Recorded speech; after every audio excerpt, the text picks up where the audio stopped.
guys, here we go. We are exactly 1 week into this flip. 7 days exactly. You can see we opened up the garage. It used to be a patio door here. We got the laundry room all demoed. We got the entire house all demoed, prepped. We got the popcorn removed from the ceilings.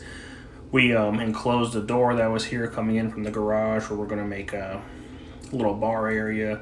We're going to keep the same layout. We can't remove these beams, unfortunately, and columns. They are supporting the structure here.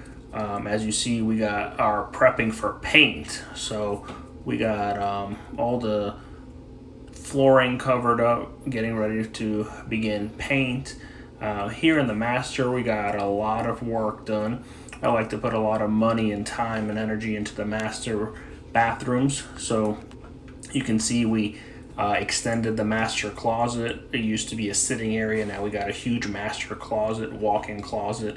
This was like a little closet here, and I expanded the master bathroom, and I made that little closet into a toilet area, where now you can use the toilet separately from when somebody is showering or using the vanities. So I think this will be a huge plus. So I'm going to do a freestanding bathtub, double vanity, and a huge double stand-up shower.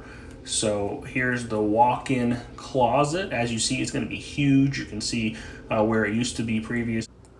Currently, we are around $20,000 all in already. That includes all the demo, the labor, the vanities, the kitchen cabinets have been ordered.